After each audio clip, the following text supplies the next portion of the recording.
ఎన్నికల వేళ CM Revanth Reddy speed పెంచారు. ఇచ్చిన హామీలకు సంబంధించి కీలక అంశాలను చర్చించి అమలు చేయాలని సీఎం భావిస్తున్నారు. తెలంగాణ మంత్రివర్గ సమావేశం కాసేపట్లో సచివాలయంలో భేటీ కానుంది. లోక్సభ ఎన్నికల షెడ్యూల్ ఈ వారంలో రానున్న నేపథ్యంలో కేబినెట్ సమావేశంలో పలు సంక్షేమ పథకాలకు ఆమోద ముద్ర వేయనున్నారు సీఎం రేవంత్ రెడ్డి. అన్ని వర్గాల ప్రజలకు వరాల జల్లు కురిపించే విధంగా కేబినెట్ నిర్ణయాలు ఉండే అవకాశం ఉంది.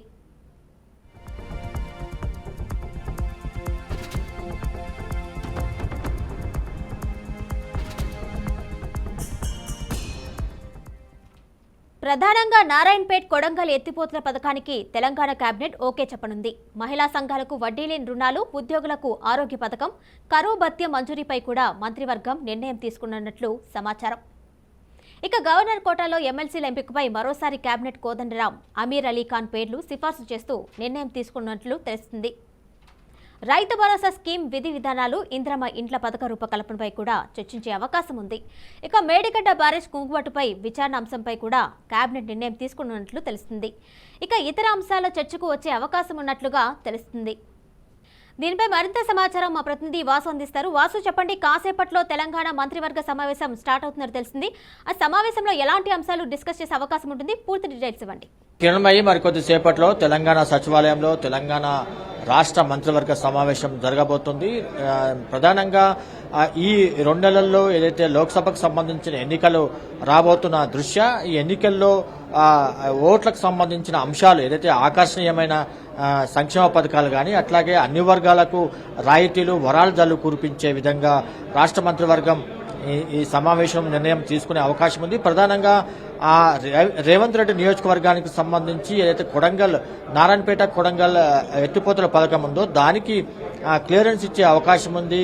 ఆ ఎత్తిపోతల పథకం అనేది సుదీర్ఘకాలంగా అక్కడ ఏదైతే నారాయణపేట, మక్తల్, కొడంగల్ ఈ 3 నియోజకవర్గాలకు సంబంధించి చాలా కీలకమైన సాగునీటి ప్రాజెక్టు. ఈ ప్రాజెక్టుకి ఈ మంత్రివర్గ సమావేశంలో ఆమోదముద్ర వేసే అవకాశం ఉంది. దీనితోని ఆ 3 నియోజకవర్గాల్లో సాగునీటికి గాని తాగునీటికి గాని ఈ కృష్ణానది మీద నిర్మించే ఈ ఎత్తిపోతల పథకం ద్వారా అక్కడ సాగునీటికి తాగునీటికి వాటర్ వచ్చే అవకాశం ఉంది. అట్లాగే ప్రధానంగా మనం చూస్తే ఇప్పుడు ఈ ఉద్యోగులకు సంబంధించి 4 డిఏలు ఉన్నాయి. 4 డిఏల్లో 2 డిఏలు ఇప్పటికే చెల్లించి ఉన్నారు రాష్ట్ర ప్రభుత్వం నుంచి. మరో 2 డిఏలకు సంబంధించిన కూడా నిర్ణయం తీసుకునే అవకాశం ఉంది. అట్లాగే ఆర్టీసీ కార్మికులకు సంబంధించి ఫిట్మెంట్ ఇంతకుముందు 3 రోజుల క్రితం ఫిట్మెంట్ ప్రకటించారు గవర్నమెంట్. ఆ ఫిట్మెంట్ కి సంబంధించిన నిర్ణయాన్ని కూడా కేబినెట్ అప్రూవల్ చేసే అవకాశం ఉంది. అట్లాగే ప్రధానంగా మహిళలకు వడ్డీ లేని రుణాలను గత ప్రభుత్వం 6 సంవత్సరాల క్రితం ఏదైతే వడ్డీ లేని రుణాలకు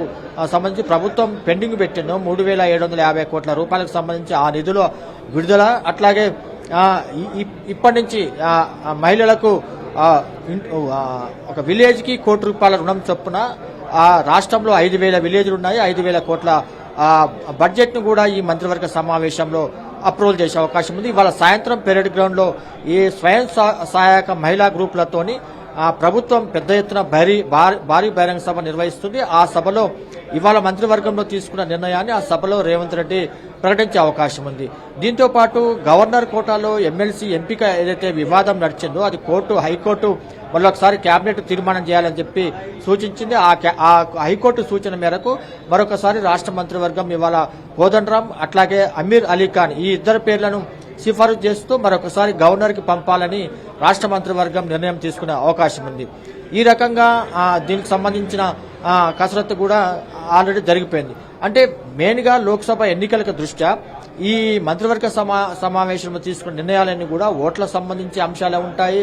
అట్లాగే అన్ని వర్గాలకు సంబంధించిన ఉంటాయి. ఇంకా మెయిన్ గా ఈ బీసీ కులాలకు సంబంధించి కార్పొరేషన్లు ఏర్పాటు చేయటం.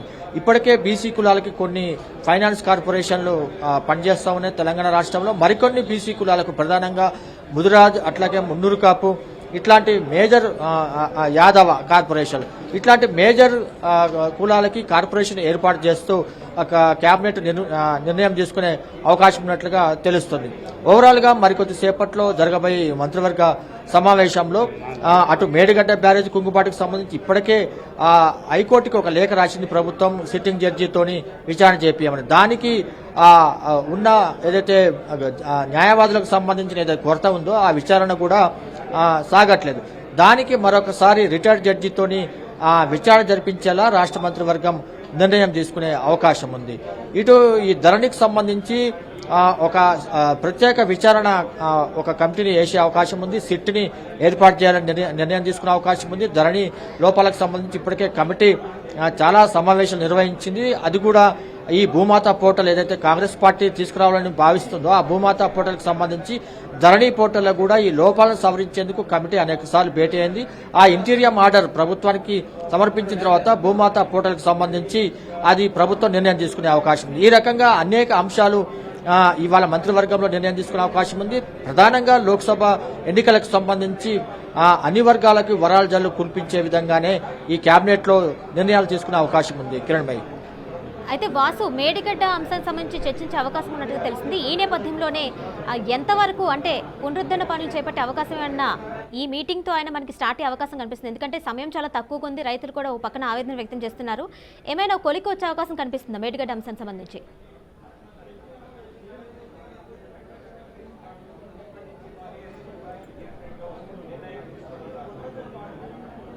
కిరణమయి, మేడిగడ్డ బ్యారేజ్కి సంబంధించి ఇప్పటికే నేషనల్ డ్యామ్ సేఫ్టీ అథారిటీ క్షేత్రస్థాయిలో 2 రోజులు అక్కడ పర్యటన చేసి 2 రోజుల క్రితమే సాగునీటి పారుదల శాఖ మంత్రి ఉత్తమ్ కుమార్ రెడ్డితోని ఆ క్షేత్రస్థాయిలో వచ్చిన సమాచారాన్ని అట్లాగే స్థానికంగా ఉన్న ఇంజనీర్లు, అధికారులు, అక్కడ చుట్టుపక్కల ఉన్న ప్రజలతో కూడా ఆ కమిటీ ఏదైతే చంద్రశేఖర్ అయ్యర్ నేతృత్వంలో ఏదైతే కమిటీ చేసిందో ఎన్డీఎస్ఏ కమిటీ, ఆ కమిటీ క్షేత్రస్థాయిలో పరిశీలన చేసింది. దానికి సంబంధించిన రిపోర్టును కూడా గవర్నమెంట్ 1 month లో ఇవ్వాలని చెప్పి, ప్రాథమిక నివేదిక ఇవ్వాలని చెప్పి ఆదేశించింది. ఆ నివేదికకు సంబంధించి చర్చ జరిగే అవకాశం ఉంది.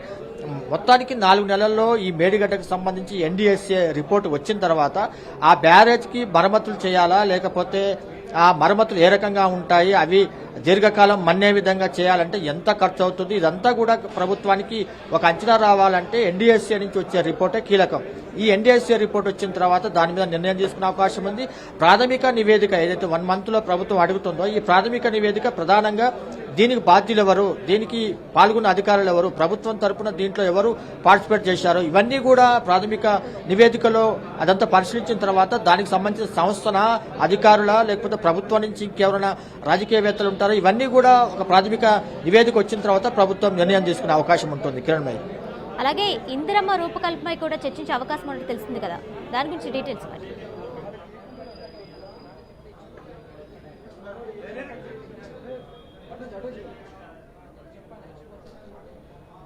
కిరణ్మయి, ఇందిరమ్మ ఇళ్లకు సంబంధించి కూడా నిన్న భద్రాచలంలో సీఎం రేవంత్ రెడ్డి ప్రకటించారు. ఆల్రెడీ 6 గ్యారంటీలకి సంబంధించి ఇందిరమ్మ ఇళ్లు కూడా దాంట్లో ఒక భాగమే ఉంది. ఇది రాబోయే ఎన్నికలకు సంబంధించి కూడా పెద్ద ఎత్తున మహిళా ఓటర్లకు ఇది ఒక రకంగా పార్టీ వైపు, ప్రభుత్వం వైపు అనుకూల ఓట్లను క్రియేట్ చేసే ఒక పథకము. 5 లక్షల ఏదైతే సొంత జాగా ఉన్న వారికి 5 లక్షలు ఇవ్వటము, అలాగే జాగా లేని వారికి జాగా ఇవ్వటంతో పాటు 5 లక్షల ఏదైతే ఆర్థిక సాయం చేయటం, ఇదంతా కూడా ప్రభుత్వం ఆల్రెడీ ప్రజాపాలనలో దీనికి సంబంధించిన దరఖాస్తులు తీసుకున్నది.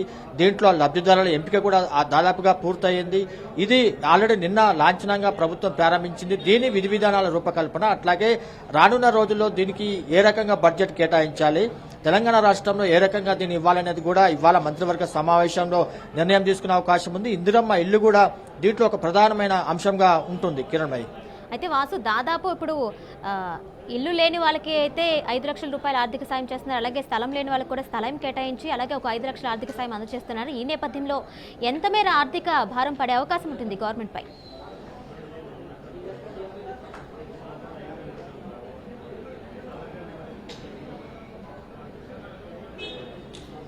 అంటే ఇప్పటికే అంచనాకు వచ్చింది ప్రభుత్వం. దీనికి సంబంధించిన ఏదైతే రూపకల్పన కూడా చేయటం జరిగింది. 40 లక్షల మంది దాకా దీంట్లో ఆల్రెడీ ప్రజాపాలనలో దీంట్లో అప్లై చేసుకున్నట్టుగా ప్రభుత్వం ఒక అంచనాకు వచ్చింది. ఆ రకంగా 5 లక్షలకు సంబంధించిన దీంట్లో తీసుకుంటే హడ్కో నుంచి కూడా నిధులు ప్రభుత్వానికి ఆల్రెడీ వచ్చాయి. 3,000 సంబంధించిన 3,000 పైగా దీనికి 3,000 కోట్లకు పైగా నిధులు ప్రభుత్వానికి వచ్చాయి. హడ్కో నిధులను తీసుకోవటం కానీ అట్లాగే కేంద్ర ప్రభుత్వం నుంచి కూడా వచ్చే దాన్ని కూడా తీసుకొని ఈ ఇళ్లకు సంబంధించి ఏదైతే ఇప్పటికీ ప్రాథమికంగా ఎంత ఖర్చు అవుతుంది అనేది లేకున్నా కూడా ఇప్పుడు ఎలక్షన్కి ముందు కోడ్ వచ్చే వరకు ప్రధానంగా ఎంతమందికి అయితే లబ్ధిదారులు ఉన్నారో అంతమంది లబ్ధిదారులకి ఈ పథకం ద్వారా వాళ్ళకి సహాయం చేసే విధంగా ప్రభుత్వం ఆర్థిక సహాయం అందజేయబోతుంది. అట్లాగే దీనికి సంబంధించిన ఏదైతే వడపోత ఇంకా దానికి వడపోత అనేది ఇంకా క్లియర్ కాలేదు ఇందిరా మహిళలకు సంబంధించి. అది కూడా పూర్తయితే దాదాపుగా ఒక క్లారిటీ వచ్చే అవకాశం ఉంది. దీని మీద పూర్తి స్థాయిలో కసరత్తు చేసిన తర్వాత ఎంత బడ్జెట్ ఖర్చు అవుతుంది అనేది ప్రభుత్వం నిర్ణయానికి వచ్చి దీన్ని ఇంప్లిమెంట్ చేస్తుంది. Kiranmayi. Right Vasu, thank you.